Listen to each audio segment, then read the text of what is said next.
The Snow Queen in 7 Stories by Hans Christian Andersen. Third story. The Flower Garden of the Woman Who Could Conjure. But how fared little Gerda during Kay's absence? What had become of him no one knew, nor could anyone give the slightest information, excepting the boys who said that he had tied his sledge to another very large one, which had driven through the street and out at the town gate. Nobody knew where it went. Many tears were shed for him, and little Gerda wept bitterly for a long time. She said she knew he must be dead, that he was drowned in the river which flowed close by the school. Oh, indeed, those long winter days were very dreary. But at last, spring came with warm sunshine. "Kay is dead and gone," said little Gerda. "I don't believe it," said the sunshine. "He is dead and gone," she said to the sparrows. "We don't believe it," they replied. And at last, little Gerda began to doubt herself. "I will put on my new red shoes," she said one morning, "those that Kay has never seen, and then I will go down to the river and ask for him." It was quite early when she kissed her old grandmother, who was still asleep. Then she put on her red shoes and went quite alone out of the town gates toward the river. "Is it true that you have taken my little playmate away from me?" said she to the river. "I will give you my red shoes if you will give him back to me." And it seemed as if the waves nodded to her in a strange manner. Then she took off her red shoes, which she liked better than anything else, and threw them both into the river. But they fell near the bank, and the little waves carried them back to the land, just as if the river would not take from her what she loved best, because they could not give her back little Kay. But she thought the shoes had not been thrown out far enough. Then she crept into a boat that lay among the reeds and threw the shoes again from the farther end of the boat into the water. But it was not fastened, and her movement sent it gliding away from the land. When she saw this, she hastened to reach the end of the boat, but before she could do so, it was more than a yard from the bank, and drifting away faster than ever. Then little Gerda was very much frightened and began to cry, but no one heard her except the sparrows, and they could not carry her to land. But they flew along by the shore and sang as if to comfort her, "Here we are, here we are." The boat floated with the stream. Little Gerda sat quite still with only her stockings on her feet. The red shoes floated after her, but she could not reach them because the boat kept so much in advance. The banks on each side of the river were very pretty. There were beautiful flowers, old trees, sloping fields in which cows and sheep were grazing, but not a man to be seen. "Perhaps the river will carry me to little Kay," thought Gerda, and then she became more cheerful and raised her head and looked at the beautiful green banks. And so the boat sailed on for hours. At length, she came to a large cherry orchard in which stood a small red house with strange red and blue windows. It had also a thatched roof, and outside were 2 wooden soldiers that presented arms to her as she sailed past. Gerda called out to them, for she thought they were alive, but of course they did not answer, and as the boat drifted nearer to the shore, she saw what they really were. Then Gerda called still louder, and there came a very old woman out of the house, leaning on a crutch. She wore a large hat to shade her from the sun, and on it were painted all sorts of pretty flowers. "You poor little child," said the old woman. "How did you manage to come all this distance into the wide world on such a rapid rolling stream?" And then the old woman walked into the water, seized the boat with her crutch, drew it to land, and lifted Gerda out. And Gerda was glad to feel herself on dry ground, although she was rather afraid of the strange old woman. "Come and tell me who you are," said she, "and how came you here?" Then Gerda told her everything, while the old woman shook her head and said, "Hum." And when she had finished, Gerda asked if she had not seen little Kay, and the old woman told her he had not passed by that way, but he very likely would come. So she told Gerda not to be sorrowful, but to taste the cherries and look at the flowers. They were better than any picture book, for each of them could tell a story. Then she took Gerda by the hand and led her into the little house, and the old woman closed the door. The windows were very high, and as the panes were red, blue, and yellow, the daylight shone through them in all sorts of singular colors. On the table stood beautiful cherries, and Gerda had permission to eat as many as she would. While she was eating them, the old woman combed out her long flaxen ringlets with a golden comb, and the glossy curls hung down on each side of the little round pleasant face, which looked fresh and blooming as a rose. "I have long been wishing for a dear little maiden like you," said the old woman, "and now you must stay with me and see how happily we shall live together." And while she went on combing little Gerda's hair, she thought less and less about her adopted brother Kay, for the old woman could conjure. Although she was not a wicked witch, she conjured only a little for her own amusement, and now because she wanted to keep Gerda. Therefore she went into the garden and stretched out her crutch towards all the rose trees. Beautiful though they were, and they immediately sunk into the dark earth, so that no one could tell where they had once stood. The old woman was afraid that if little Gerda saw roses, she would think of those at home and then remember little Kay and run away. Then she took Gerda into the flower garden. How fragrant and beautiful it was! Every flower that could be thought of for every season of the year was here in full bloom. No picture book could have more beautiful colors.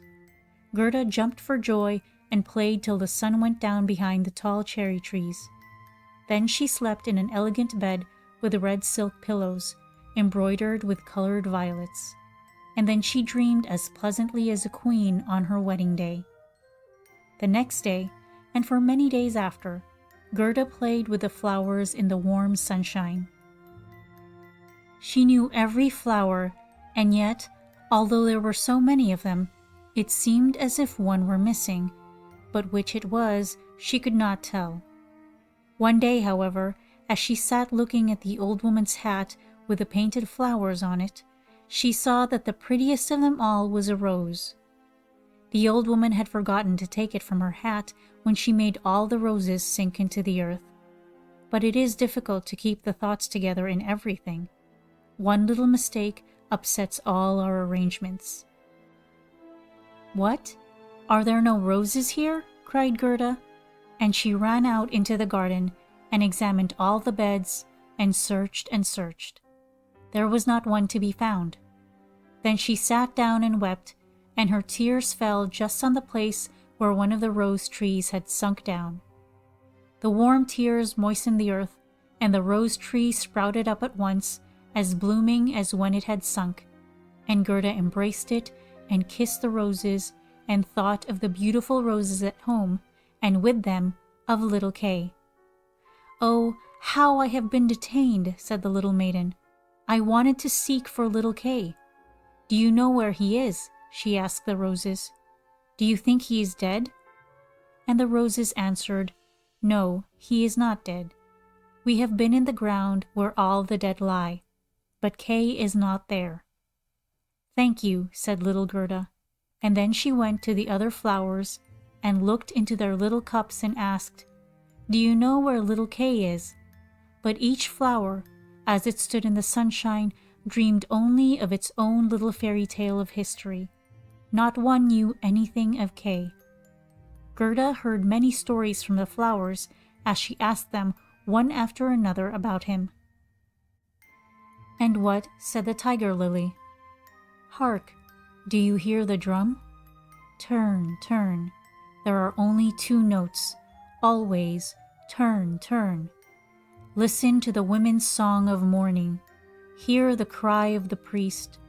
In her long red robe stands the Hindu widow by the funeral pile.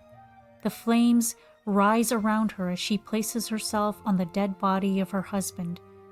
But the Hindu woman is thinking of the living one in that circle, of him, her son, who lighted those flames. Those shining eyes trouble her heart more painfully than the flames which will soon consume her body to ashes. Can the fire of the heart be extinguished in the flames of the funeral pile? I don't understand that at all, said little Gerda. That is my story, said the tiger lily.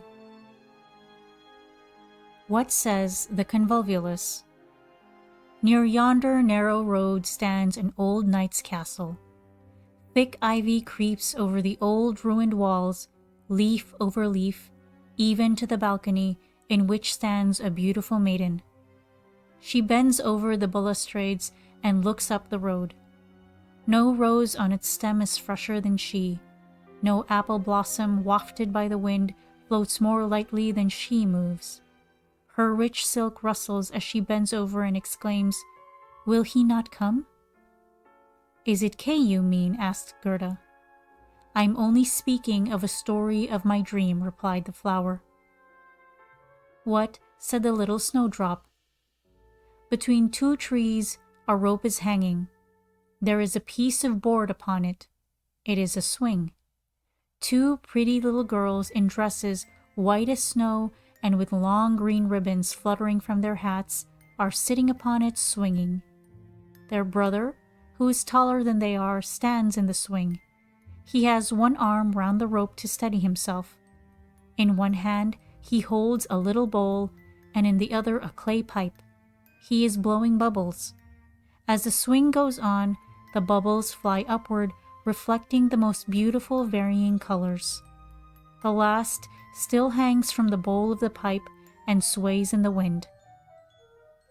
On goes the swing, and then a little black dog comes running up. He is almost as light as the bubble, and he raises himself on his hind legs and wants to be taken into the swing. But it does not stop, and the dog falls. Then he barks and gets angry.